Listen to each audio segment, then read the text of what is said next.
Putar balik fakta, Andi Sinulinga malah tuduh Ahok bapak politik identitas. Ditulis oleh Syardi dari Siwa.com. Bukan milih saya juga bilang sama orang gereja saya, kalau kalian milih saya karena Kristen, bodoh kalian. Kenapa? Kalau saya korup, kalau saya tidak betul, akan mempermalukan nama gereja dan nama Kristen. Jadi kalau saya tidak betul, jangan pilih saya. Itu lebih penting orang Jakarta tahu. Kalau kamu pilih orang karena seagama, sekeyakinan, hati-hati loh. Kalau orang yang pilih korup, tidak bekerja, itu akan merusak nama agama Anda. Seperti yang saya sampaikan tadi, Anies misalnya. Anies ini kan cuma dicomot. Ya, dicomot oleh 212, kemudian diposisikan seolah-olah dia bagian dari 212. Anies bukan orang yang seperti itu. Dia seorang nasionalis sebenarnya. Tapi karena kebutuhan kemarin, ya, kebutuhan dia juga perlu menang, yang dia ambil itu. Dia ambil politik identitas yang mendukung dia sebegitu kuat di Pilkada DKI itu terpaksa harus diambil. Saya sih bilang kalau Pilgub DKI di tahun 2017 itu adalah pemilu kita yang paling barbar, paling menjijikkan. Pilgub DKI tahun 2017 itulah awal mula terjadinya perpecahan di negeri ini karena politik identitas. Anies Baswedan itu ya dipilih bukan karena kemampuannya dia. Oke. Ya. Tapi karena memang saat itu pun ya kita paham sama-sama bahwa bagaimana jualan ayat, jualan mayat, ada lah emang fakta gitu ya. Aktivis Kolaborasi Warga Jakarta atau KWJ, Andi Sinulinga, membantah sebuah pernyataan bahwa Anies Baswedan adalah bapak politik identitas. Adalah Denny Siregar yang menyebut Anies Baswedan sebagai bapak politik identitas Indonesia. Gak usah cuci Anies dengan slogan tidak ingin terjebak di politik identitas, Pak. Jika konsisten dengan ucapan, mulailah dengan tidak memilih Anies sebagai capres nantinya. Dialah bapak politik identitas Indonesia, kata Denny Siregar. Sebelumnya, dia juga menyebut bahwa bapak politik identitas ini ada di DKI Jakarta. Bapak politik identitas itu ada di DKI. Sekarang mau cuci tangan bersih-bersih. Buzzer-buzzernya ramai sekali. Percayalah, seandainya dia nyapres nanti, bukti-bukti Pilgub DKI yang kotor itu akan ramai di medsos kembali. Luka itu membekas, dalam, menyakiti kebinekaan kita yang sudah lama ada, katanya.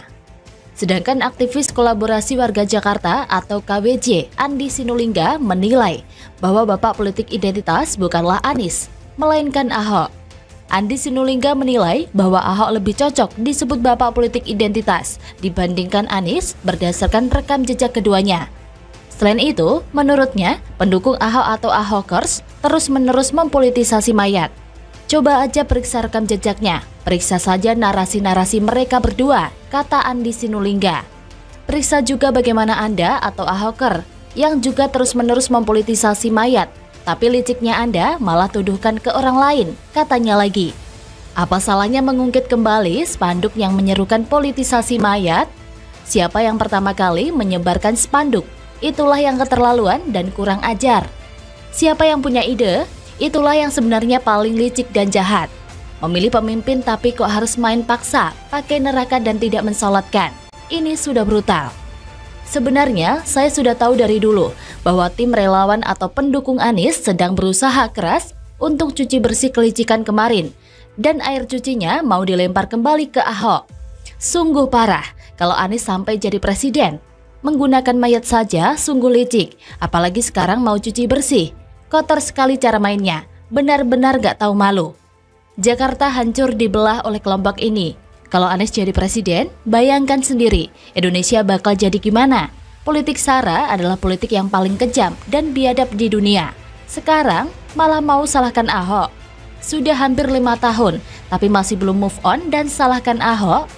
Gak usah pencitraan basi salahkan Ahok. Lihat saja siapa yang menyerukan, memilih pemimpin harus seiman. Dan ancaman neraka serta tidak mensolatkan jenazah. Mukanya tembok woi. Yang mulai duluan, itulah yang licik. Sudahlah tidak amanah jadi pemimpin. Giliran ada pemimpin non-muslim, difitnah macam-macam oleh pendukungnya supaya menang. Lihat tuh, rumah terjangkau hanya terbangun berapa banyak? Lihatlah banjir, apa yang sudah dilakukan sampai detik ini? Lihatlah Formula E, berapa banyak anggaran tak jelas digelontorkan terus-menerus.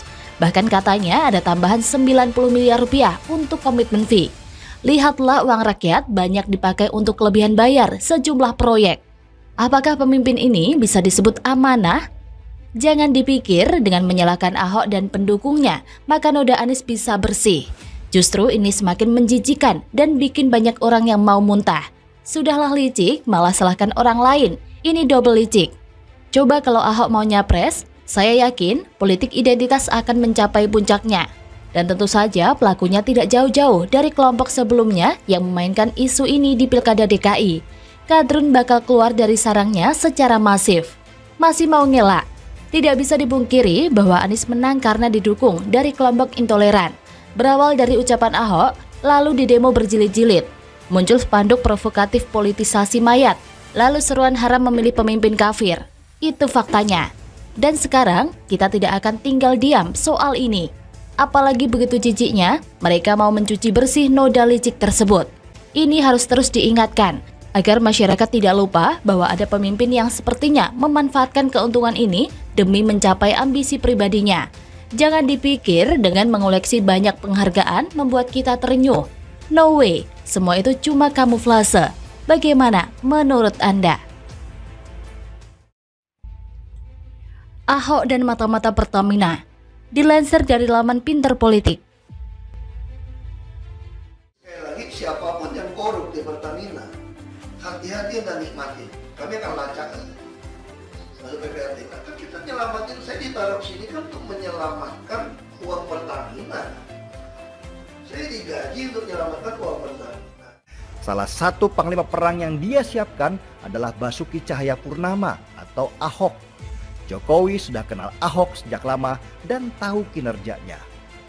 Masuknya Ahok di Komisaris Utama Pertamina adalah perintah Jokowi. Ahok tidak dijadikan menteri, juga tidak dijadikan direktur. Tugas utamanya adalah melaporkan langsung kepada Jokowi siapa orang yang selama ini terlibat sebagai mafia dan Jokowi yang akan menjadi eksekutornya. Saya pengen melihat itu dilakukan. Karena itu, masukkanlah Ahok di tempat-tempat yang dituduhkan paling banyak korupsi. Di mana? PLN, Pertamina, yang dianggapnya ya. Kemudian perusahaan-perusahaan kemarin dapat proyek infrastruktur ratusan triliun itu, masukin ke situ. Terutama PLN dan Pertamina. Nggak masalah di direksi atau komisaris? Apapun, kita pengen lihat keberaniannya dan seterusnya begitu. Anda menantang ya? Menantang dan senang sekali kalau Presiden mau membela orang ini untuk menduduki jabatan itu dan melihat hasilnya ke depan. Bicara soal Ahok, tentu berbagai kontroversi turut mengikuti. Bagaimana tidak? Sosok mantan Gubernur DKI Jakarta ini dinilai telah menistakan agama tertentu dalam kontestasi politik pilihan Gubernur DKI Jakarta pada tahun 2017. Tak hanya soal isu penistaan agama, Ahok juga dikenal memiliki gaya unik dalam memimpin, yaitu kebiasaannya yang suka meluapkan emosi. Bisa dibilang Ahok memiliki cara pemimpin atau leadership yang dinilai agresif. Gaya ala Ahok inilah yang dibahas oleh Michelle Hederel dan Alistair Wells dalam tulisan mereka yang berjudul Rebel with a Cause, dalam menggunakan konsep karismatik leadership atau kepemimpinan karismatik dari ahli sosiologi asal Jerman, Max Weber Hederel dan Wells, menjelaskan bahwa Ahok merupakan seorang politikus yang menciptakan keunikan tersendiri dengan politikus dan pejabat lainnya. Distinction ini dapat diamati dari gaya berbahasa dan berkomunikasi. Ahok yang dinilai membangun citra yang terbuka, bersih, dan transparan. Tidak seperti asumsi soal bagaimana politisi-politisi yang bertutur manis tapi malah bertindak koruptif. Ahok dinilai memiliki gaya komunikasi dan kepemimpinan yang agresif. Mungkin inilah mengapa nama Ahok selalu dimunculkan dalam berbagai posisi yang dianggap cocok dengannya. Kala Presiden Joko Widodo atau Jokowi menyongsong masa pemerintahan keduanya, misalnya nama Ahok selalu dimunculkan di media dan publik untuk bisa masuk dalam kabinet baru Jokowi. Tidak hanya soal posisi menteri, nama Ahok pun ramai dibicarakan ketika akhirnya Erik mengangkatnya menjadi Komut Pertamina. Bahkan, Ahok seakan-akan menjadi jawaban utama atas persoalan-persoalan yang ada di Pertamina, seperti mafia minyak dan gas atau migas. Namun, terlepas dari gaya komunikasinya, bukan tidak mungkin ada konsekuensi strategis lainnya di balik pilihannya Ahok. untuk menjadi komut Pertamina. Mengapa Ahok yang dinilai memiliki gaya leadership yang agresif ditempatkan di BUMN yang bergerak di bidang migas tersebut? Pengawasan ala Ahok sudah menjadi rahasia umum bahwa Pertamina merupakan sebuah BUMN yang sejak lama telah menjadi cash cow atau sapi perah bagi banyak pihak, khususnya partai-partai politik atau parpol. Bahkan, pandangan bahwa Pertamina menjadi sapi perah ini pernah diungkit oleh seorang politikus PDIP yang bernama Lazarus. Pandangan umum ini pun bisa dilacak dalam sejarahnya ketika Indonesia masih berada di bawah kekuasaan Presiden Soeharto. Pada era Orde Baru, Francis Pick dalam bukunya yang berjudul Empires at War menjelaskan bahwa Pertamina dengan meningkatnya produksi minyak dari 174 juta barel pada tahun 1966 menjadi 476 juta barel pada tahun 1975. Juga menjadi sapi perah dan sumber daya bagi sejumlah institusi yang dekat dengan Soeharto, khususnya bagi Angkatan Bersenjata atau ABRI. Bukan tidak mungkin juga ini adalah alasan mengapa peran Ahok menjadi penting. Karena dengan berada di dalam BUMN tersebut, Ahok bisa saja mengetahui segala informasi soal siapa saja yang berusaha menjadikan Pertamina sebagai sapi perah. Apalagi Ahok dinilai memiliki kedekatan tertentu dengan Presiden Jokowi yang dimana pernah menjadi pasangan gubernur dan wakil gubernur DKI Jakarta pada tahun 2012 sampai 2014. Dari relasi dekat ini, bukan tidak mungkin Presiden dapat melakukan pengawasan lebih mendalam terhadap aktor-aktor politik mana yang berusaha menjadikan BUMN tersebut sebagai sapi perah. Pasalnya, bila mengacu pada penjelasan George Edward III dalam tulisannya yang berjudul Neustadt Power Approach to the Presidency, Presiden bisa meningkatkan kekuatannya atau power dengan menempatkan relasi-relasinya di kutub kekuatan lainnya. Bila benar begitu, Ahok bisa jadi memainkan peran yang dalam strategi tersebut sebagai surveillance atau pengawasan. Jartiman dan rekan-rekannya dalam tulisan mereka yang berjudul Surveillance Theory and its Implication for Law dengan mengutip Hegarty dan Erickson bahwa pengawasan dapat dipahami sebagai pengumpulan dan analisis informasi atas sebuah populasi untuk mengatur aktivitas mereka. Boleh jadi peran mereka yang dilaksanakan oleh Ahok dengan gaya kepemimpinannya yang agresif, dengan citra yang serba bersih, komut Pertamina ini bisa saja telah mengumpulkan informasi akan aktivitas-aktivitas yang terjadi di BUMN tersebut. Pada awal tahun 2021 lalu, misalnya, Ahok menyebutkan tengah melakukan audit terhadap sejumlah kontrak terkait perjanjian jual-beli liquefied natural gas atau LNG atau gas alam cair. Selain itu, Ahok sebelumnya juga pernah merasa gregetan untuk melakukan audit atas kilang perusahaan tersebut.